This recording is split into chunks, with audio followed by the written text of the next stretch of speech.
This is my granddad's old Super 8 camera. This is me. At first glance we may look quite different.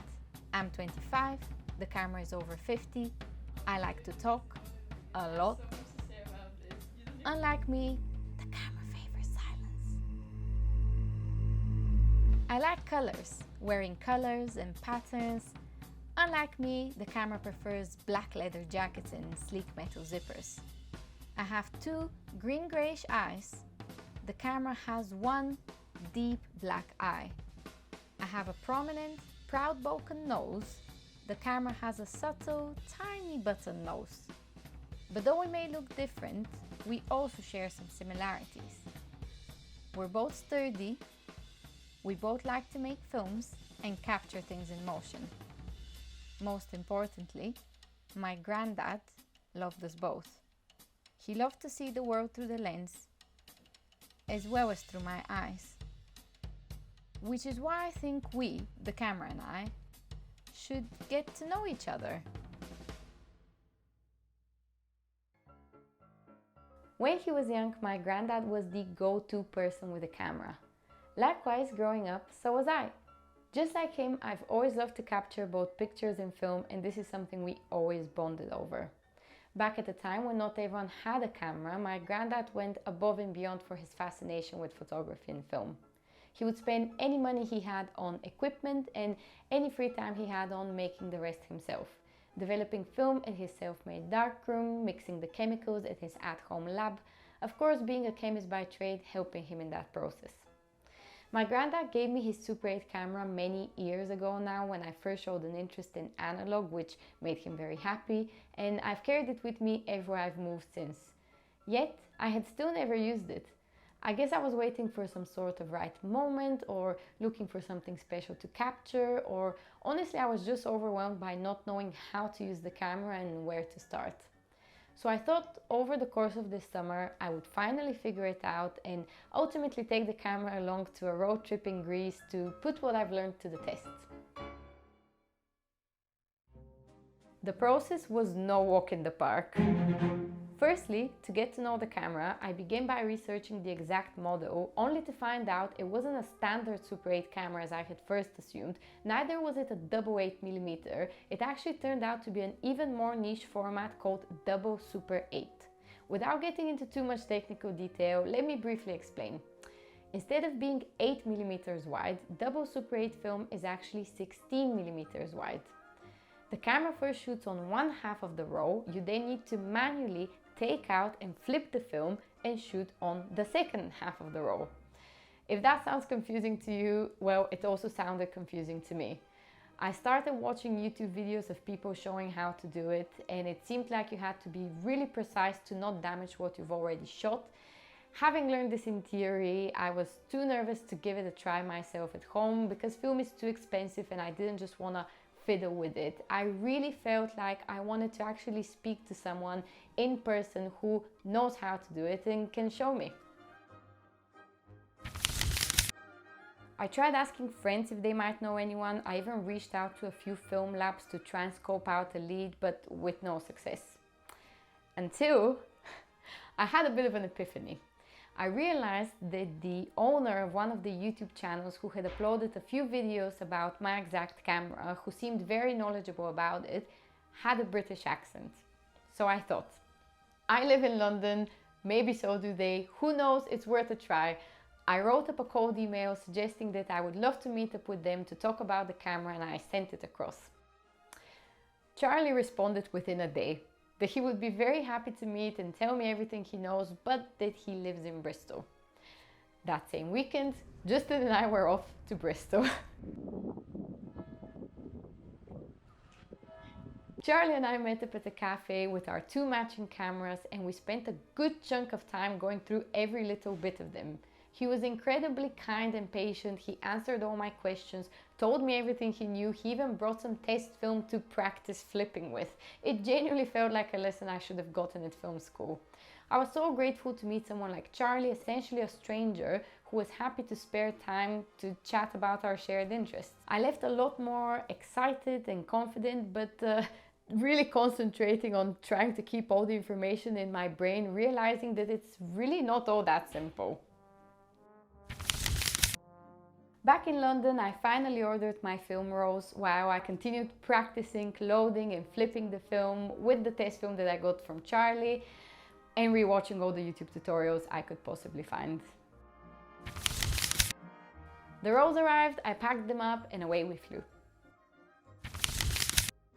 After spending a few days back home in Bulgaria, where I actually first ever shot on the camera, spending a very special day with my grandma as my subject, who very kindly let me film her just a few days after her 80th birthday, which I was hoping would be a little film on its own, but sadly, though I guess naturally, because I hadn't fully grasped how to use the camera yet, I didn't get sufficient enough footage for that to be the case, so it turned out to be more so like my practice.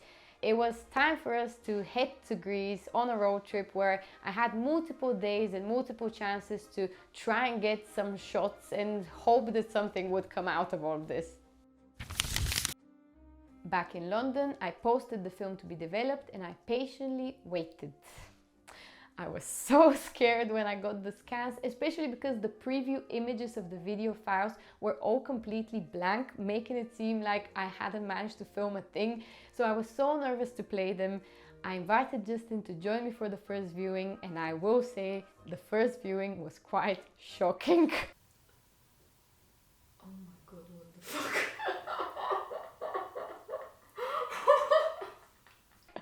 I mean, on one hand, I was grateful that there was footage, confirmed that the camera works. The good thing here is that it's all showing.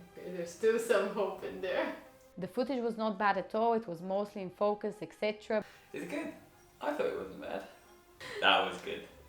That's not bad. Ah, this one worked, sort of. Still, you're watching a reel of very jumpy, quick footage with no sound. It's so shaky and I thought I wasn't shaking. Oh my god, it's all so quick. Ah, there's my grandma. It can be quite hard to see the potential. Oh my lord. Wow, is that all I got? You learned a lot. I could turn it into something still. Oh yeah, there's definitely something. Maybe just a bit shorter. Oh my god, this cost me so much money. But then it was time to put it all together, turning this whole journey into my first ever double Super 8 film. Not my last though, this is only the beginning, it's only up from here. Before I play it and before the sun sets, I just want to say quickly, I learned a lot this summer, a lot more than what you would think by watching what you're about to see. I finally managed to make myself stop postponing and do something that I've wanted to do for so long. I finally dared to get to know my granddad's camera. When it felt super overwhelming, I got myself on a train to a kind stranger. I really tried to practice the whole thing of savoring the process and letting the final result become of secondary importance, which is not my strong suit, by the way. So without further ado, I'm done here. You can finally see what came out of the camera in the form of a 2-minute summer road trip recap. Thanks for watching. Bye.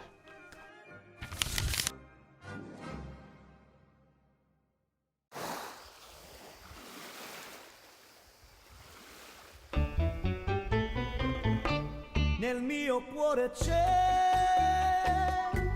un amore per te, il cielo sempre blu, quando siamo lassù,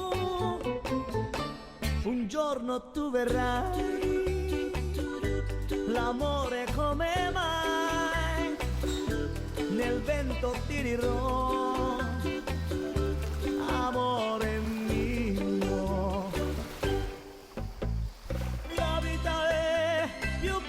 Con te il mondo tutto blu, l'amore più bello con te, le stelle sempre giù, oh oh oh oh, vivo solo per te, tu sei tutto per me, l'amore sei tu, ti amo sempre più.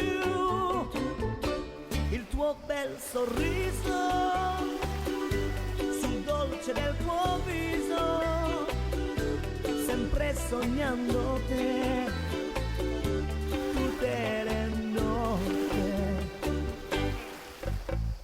La vita è più bella con te, il mondo tutto blu. L'amore è più bello con te, le stelle sempre giù. Oh oh oh oh, un giorno tu verrai,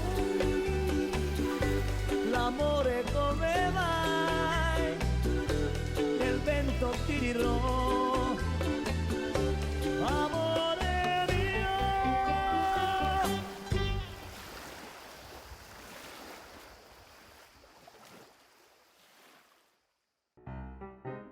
Just when you thought the story was over, and honestly so did I, the most intriguing part of it unfolded. You're gonna want to listen to this, it's truly amazing, I think. As I mentioned earlier, I've had the camera with me for many years now. I first got it from my granddad's village in Bulgaria maybe 8 years ago. I then took it to Sofia, I then took it to London. This whole time I had never even dared to open the camera. It was actually only a few days before going to Bristol to meet Charlie that I first ever dared to open it, and to my horror found out that there was film inside. For anyone who doesn't know, you're not meant to expose film to daylight because it's light sensitive and this will most likely ruin it.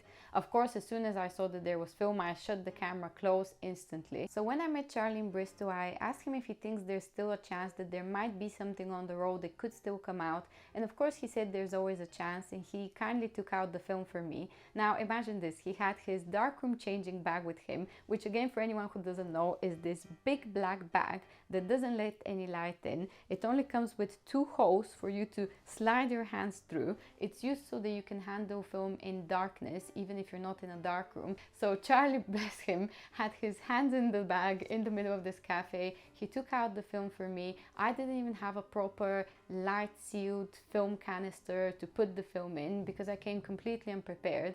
So we opted for the DIY option of just putting the film within multiple little bags and pouches to try and protect it from the light as much as possible. The point I'm trying to get across is that this was all completely DIY, just giving it a try, because I just wanted to see if anything would come out of the film roll, which would be the last bit of footage that my granddad shot on this camera. So when I was sending the rest of the film rolls that I shot on this summer to be developed, I also sent along this one. I still didn't have a proper film container to put it in, so I went to Tesco looking for any metal box container that would do the job. I ended up finding a perfectly shaped, perfectly sized small metal box of hair gel, which I bought. I cleaned thoroughly and I put the film in it and send it along. Since I didn't know what type of film it was exactly, whether it was black and white or color, I had to opt for a different developing service called Vintage Film Developing, which took about 3 months until I got the scans. This time more than the last, there was a high chance that they would be completely blank. Instead, what played out was a clip of my mum and my aunt as kids playing in the snow. Footage that was shot about 40 years ago on a roll of film that had lived in the camera ever since. To make the discovery crazier, my mum, who is someone who has journaled every day of her life since the age of like 10, thought she could go to her old journals and maybe find the exact diary entry from the day that the footage was taken. Because back then, having a photo or a video of yourself taken was a big event worth mentioning. Would you believe it? She found it. 19th of February 1984, Sunday. I'm gonna paraphrase the excerpt so I don't read out people's names, but it basically says, me and my friends made a big and nice snowman, which we called Vasco, but some girls ruined it. Next to the snowman, my dad filmed us with the kino camera, with the film camera. I'm someone who's completely baffled by things like this. I am so confused by the concept of time.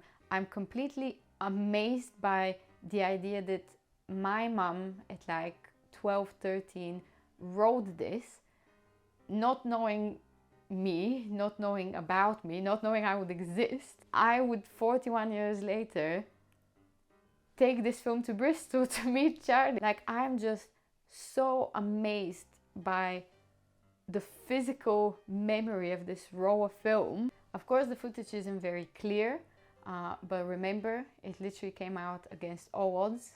I'll play you some of it now, Thanks for watching again, and this time goodbye for real. Until the next one. Bye.